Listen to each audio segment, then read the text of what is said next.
Hello students, welcome back to another video. आज की video में मैं आपको ओ हेनरी की बहुत ही famous story the last leaf पढ़ाने वाली हूँ। द लास्ट लीफ एक बहुत ही फेमस शॉर्ट स्टोरी है जो BA first semester English literature के सिलेबस में प्रिस्क्राइब्ड है सभी यूनिवर्सिटीज में। आज मैं इस स्टोरी को पूरा डिस्कस करने वाली हूँ कि इस स्टोरी में राइटर क्या बात करते हैं, इस स्टोरी में क्या बताया गया है और इस स्टोरी की थीम क्या है, ये स्टोरी अपने रीडर को क्या मोरल मैसेज देती है। सब कुछ हम डिस्कस करेंगे, तो इसलिए यहाँ से जो भी क्वेश्चन आएगा आप इजीली अपने एग्जाम में लिख करके आएंगे। तो चलिए पढ़ना शुरू करते हैं। सबसे पहले हम बात करते हैं इस स्टोरी के टाइटल की। इस स्टोरी का टाइटल है द लास्ट लीफ।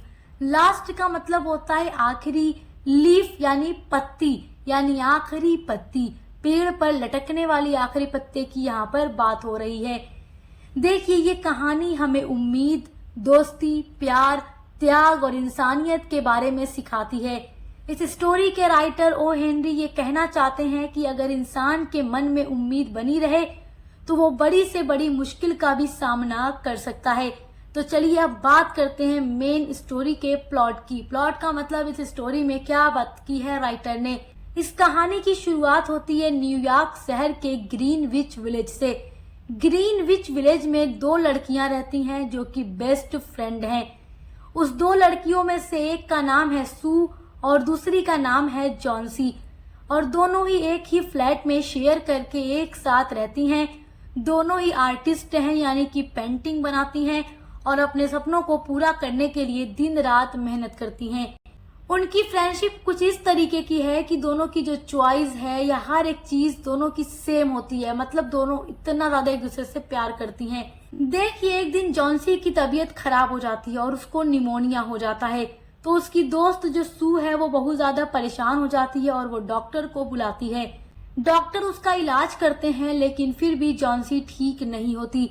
एक दिन जॉन्सी की दोस्त सू डॉक्टर से पूछती है कि डॉक्टर साहब क्या हुआ है, मेरी दोस्त ठीक क्यों नहीं हो रही। तो डॉक्टर साहब जॉन्सी की दोस्त सू से ये पूछते हैं कि क्या आपकी दोस्त के साथ कोई मसला है। तो वो कहेगी नहीं, ऐसा तो कुछ भी नहीं है, हम दोनों एक साथ रहते हैं खुशी खुशी, कोई भी ऐसी बात तो नहीं है। तो डॉक्टर साहब कहते हैं कि देखिए, जॉन्सी के ठीक होने के लिए दवा के साथ साथ उनके मन में भी जीने की एक उम्मीद होनी चाहिए, और जॉन्सी के मन में जीने की उम्मीद खत्म हो गई है, इसलिए मैं उन्हें कोई भी दवा दूंगा तो वो उनके ऊपर असर नहीं करेगी। टाइम गुजरता जाता है, जॉन्सी की तबीयत ज्यादा खराब होती जाती है और जॉन्सी अपने बीमारी की वजह से उदास रहने लगती है और वो अपने कमरे के बेड पर दिन रात पड़ी रहती है और अपने कमरे की खिड़की से बाहर लगी आइवी की बेल के पेड़ को देखती रहती है। उनके खिड़की के बाहर बेल का एक पेड़ है, तो उस बेल के पत्ते पर एक एक करके पत्ते गिर रहे थे और जॉन्सी उन पत्तों को गिनती है कि 10, 9, 8, 7 इस तरीके से वो गिनती रहती है। तब उसकी दोस्त सू जॉन्सी से पूछती है कि जॉन्सी, तुम आखिर उस पत्ते को क्यों गिन रही हो। तब जॉन्सी अपने दोस्त से कहती है कि देखो, मेरी तबीयत बहुत ज्यादा खराब है और ये जो पत्ता है धीरे धीरे करके गिर रहा है। इस पेड़ का जब आखिरी पत्ता गिर जाएगा तो उस आखिरी पत्ते के गिरने के साथ उसी दिन जॉन्सी की मौत हो जाएगी और वो हमेशा के लिए इस दुनिया से चली जाएगी। जॉन्सी की ये बात सुनकर सू बहुत घबरा जाती है और वो उसको बार बार समझाती है कि वो ऐसा न सोचे, उसका ऐसा सोचना बहुत गलत है। पतझड़ का मौसम चल रहा है तो पेड़ के पत्ते गिर रहे हैं तो उसका उसमें उसकी जिंदगी से क्या लेना देना। वो कहती है कि ऐसा कुछ भी नहीं होगा, तुम अच्छी हो जाओगी, तुम बहुत जियोगी, तुम इस तरीके का मत सोचो। लेकिन जॉन्सी ने मरने का मन बना लिया है, वो अब अच्छा होना ही नहीं चाहती। उसको बस यही लगता है कि जिस दिन उस पेड़ का आखिरी पत्ता गिरेगा उसके साथ ही वो भी मर जाएगी। शू जो है जॉन्सी का मन बहलाने के लिए उसे हिम्मत देती है, उसका मन बहलाने की कोशिश करती है और हमेशा उसके साथ दिन रात रहती है, उसका बहुत ख्याल रखती है। लेकिन जॉन्सी तब भी उसकी बात नहीं मानती। एक दिन जॉन्सी की दोस्त शू जो है वो अपनी दोस्त की तबीयत को लेकर काफी ज्यादा घबरा जाती है। अब उसको बस डर लग रहा था कि पेड़ पर कुछ ही पत्ते बचे हुए हैं और जॉन्सी को लगता है कि आखिरी पत्ता गिरते ही वो मर जाएगी, तो अब वो उसको किस तरीके से समझाए।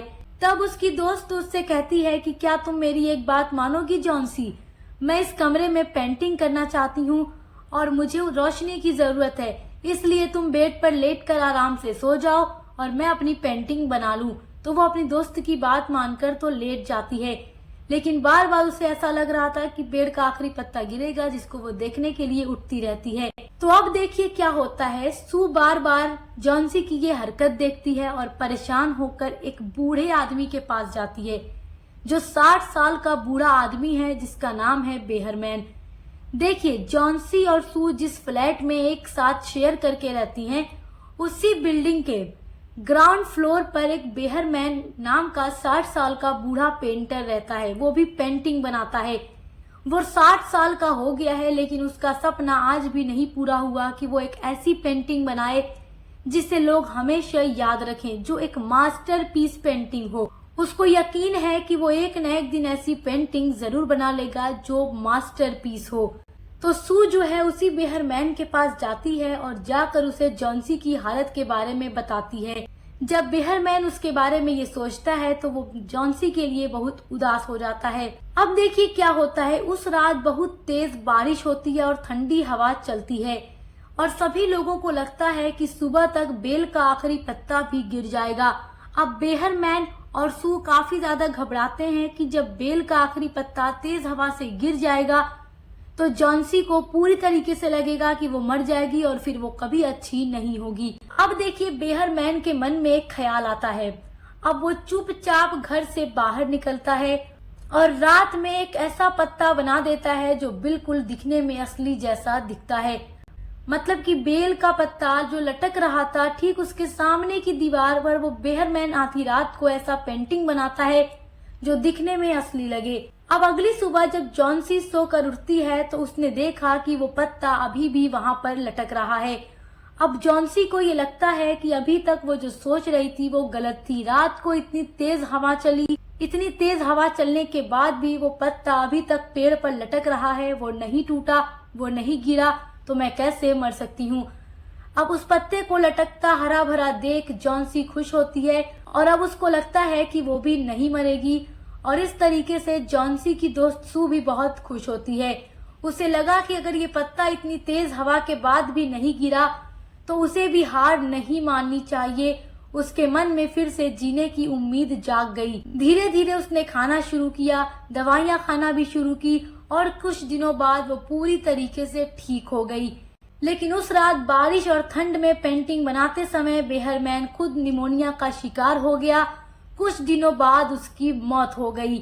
बाद में सू ने जॉन्सी को बताया कि जो आखिरी पत्ता वो पेड़ पर लटकता देख रही है, दरअसल वो असली पत्ता नहीं है, वो बेहरमैन की बनाई हुई लास्ट पेंटिंग है, जो मास्टरपीस पेंटिंग है। वही उनकी सबसे बड़ी और सबसे अच्छी मास्टरपीस पेंटिंग है, क्योंकि उसने जॉन्सी की जान बचा ली है।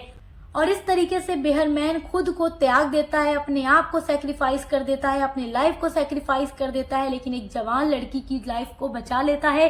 वो खुद तो मर जाते हैं, लेकिन एक जवान लड़की को एक जिंदगी दे जाते हैं और उनका सपना भी पूरा हो जाता है। एक मास्टरपीस पेंटिंग बन जाती है जो एक जीने की उम्मीद ले आती है। मेरे प्यारे स्टूडेंट्स, ओ हेनरी की ये जो शॉर्ट स्टोरी है, इसकी एंडिंग अक्सर रीडर को चौंका देती है कि किस तरीके से एक पेड़ की आखिरी पत्ती ने, जो दरअसल हकीकत नहीं थी, केवल एक पेंटिंग थी, वो एक लड़की की जान बचा लेती है। तो उम्मीद करती हूँ ये स्टोरी आप समझ गए होंगे। आइए अब इसकी मेन थीम की बात कर लेते हैं, क्योंकि थीम एग्जाम में पूछता है। देखिए, इसकी थीम में सबसे पहली थीम तो ये हो जाएगी कि उम्मीद जो है इंसान को जीने की ताकत देती है। अगर इंसान के अंदर उम्मीद नहीं होगी तो वो कभी जी नहीं सकता। अगली थीम है कि सच्चा दोस्त मुश्किल समय में साथ देता है, जैसे बेहरमैन और सू ने हमेशा जॉन्सी का साथ दिया। अगली थीम है कि दूसरों के लिए किया गया सैक्रिफाइस सबसे बड़ा काम होता है और वो सैक्रिफाइस करता है बेहरमैन। वो अपनी लाइफ को त्याग देता है, लेकिन जॉन्सी की लाइफ बचा लेता है। नेक्स्ट थीम इसमें है कि आर्ट जो है किसी के जीवन में चेंजिंग लेकर आ सकती है, जैसे केवल आर्ट की गई पेंटिंग जॉन्सी की लाइफ बचा लेती है।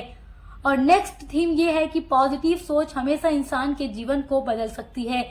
आइए अब इसके मेन मैसेज की बात करते हैं। तो इस स्टोरी में राइटर हमें बताते हैं कि उम्मीद, दोस्ती, प्यार और सैक्रिफाइस इंसान के जीवन को बदल सकते हैं। बेहरमैन ने अपनी जान की परवाह किए बिना जॉन्सी की जान बचाई और यही सच्ची इंसानियत है।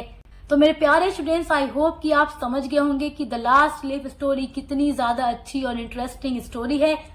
यहाँ से जितना भी क्वेश्चन लॉन्ग में और शॉर्ट में आएगा या एमसीक्यूज में आएगा, उन पर मैं अलग से वीडियोस बना दूंगी। आपको टेंशन नहीं लेना है। आपके सिलेबस में जितनी भी स्टोरीज और एसेज दिए गए हैं सब मैं कंप्लीट करवा चुकी हूँ, तो आप विजिट करके देख लीजिएगा। अब मिलते हैं अगले वीडियो के साथ।